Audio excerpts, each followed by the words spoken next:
The common folk, you're not supposed to know that. Right. Why? Well, you can't handle it, you see. The implications of it are just too vast. Well, tell me this. Do the Chinese know it? Oh, I'm sure they do.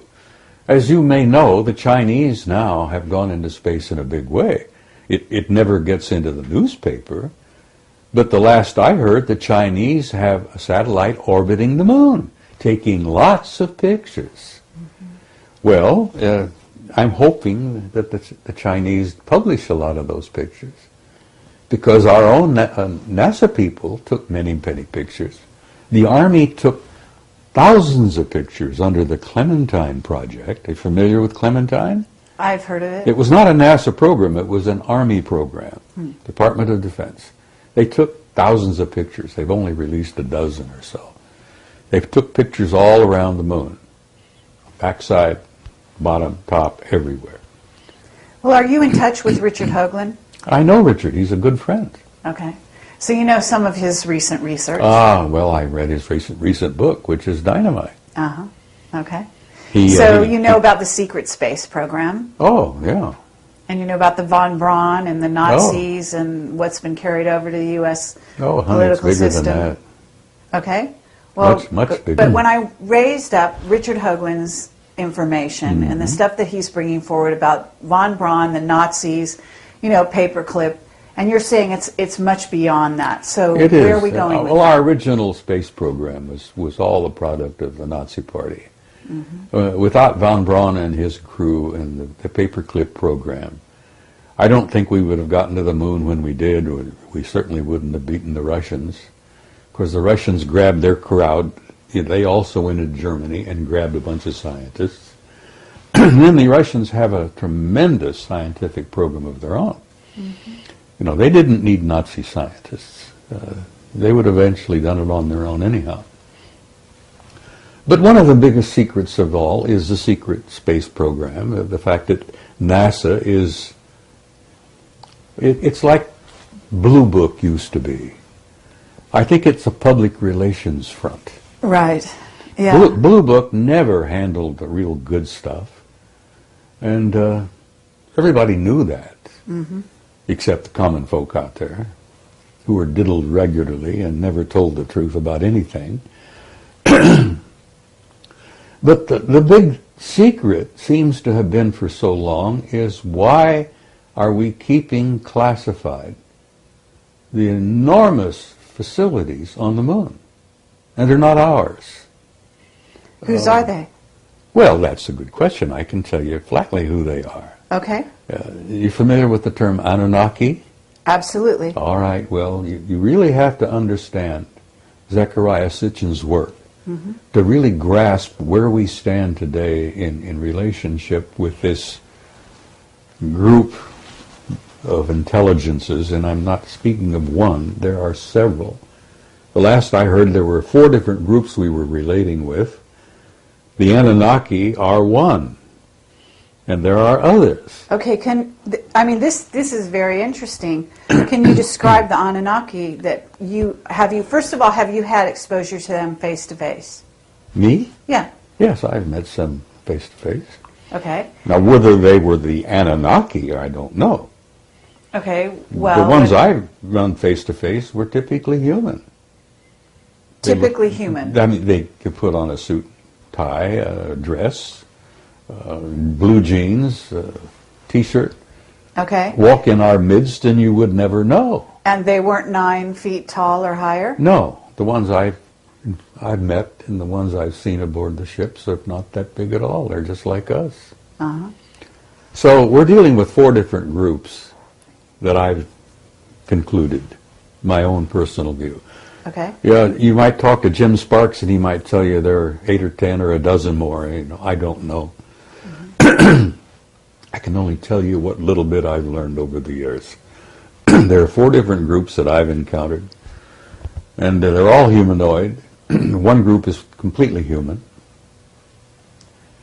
And not all of the Anunnaki are 9 feet tall. They were human enough that we are related to them and they're related to us. And that lovely little story in chapter 6 of Genesis is quite true.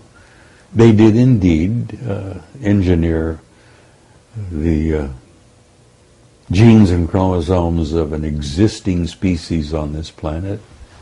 God knows how long ago. Sitchin says it was 200,000 years. The information I have learned indicates that one of the major tweaking took place about 60,000 years ago. That Homo sapiens sapiens was tweaked and genetically manipulated even more. So we're coming along slowly. Okay, so what 4 races? Let's name them, in your opinion. Well, there are the humans. Okay. Some people call them the Nordics. Then you have guys that are very pale and very tall and very broad, which some people refer to as the big whites. Okay. And then you have the little guys. The Greys, and then the Anunnaki. So those are the 4 you're familiar with. And not all of the Greys are an evolved species. Some of them appear to be what they used to use. They were an artificial life form. Androids. Yeah, they were humanoid androids, but they were constructed. They're laboratory products.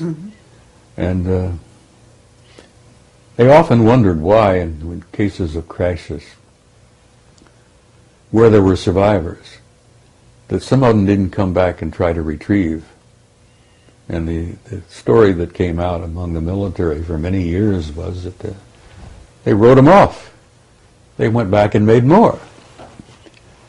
Now there are some people who say, well, they don't have a soul.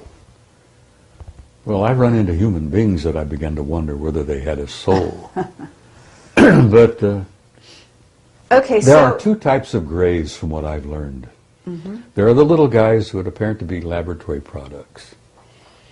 And then there are the 6-foot Greys, whose eyes are more round. And they're not really gray, they're just sort of a chalky off-white color. And they seem to be an evolved race all of their own. And I think those are the ones that probably ran into Betty Hill and Barney at the incident many years ago. Have you heard about Dan Burish talking about the Orions that are sitting in ships along with the military, actually watching the planet right now? I've heard bits and pieces of that. I don't know too much about Dan's story. He's come up with a great many things. Okay, but this is just new information that he's actually come forward with. Well, and they're watching the planet to see what happens and whether or not we have a catastrophe of any kind. And whether they might have to step in. We have photographs, and many of them I'm going to share and show. I have slides, photographs of gigantic objects. I'm talking about humongous objects in space. And many of them are in satellites around their orbit around the planet. Many of them are in orbit around the moon, around Mars. I have a couple of pictures that I'm going to share that I got from a Soviet cosmonaut on what happened with the Phobos thing. The Russians, their famous Phobos rocket system that they sent up there some years back, which got knocked out of orbit by an anomalous object that came up from the surface. But it had taken a number of outstanding photographs before it was damaged and crashed. Okay, you called it an anomalous, object that came up from the surface, meaning the surface of the Mars. moon? From Mars. Earth? Yeah. Okay. No, the Phobos program was sent to Mars because they had hoped to land a lander on the satellite Phobos. There are 2 circling Mars, which are anomalous. Again, that fantastic word, anomalous. Astronomers consider them anomalous because, first of all, they're going in the wrong direction for a natural satellite, whatever that means. They're too small to be natural satellites, and they're too close to the surface of Mars to have survived.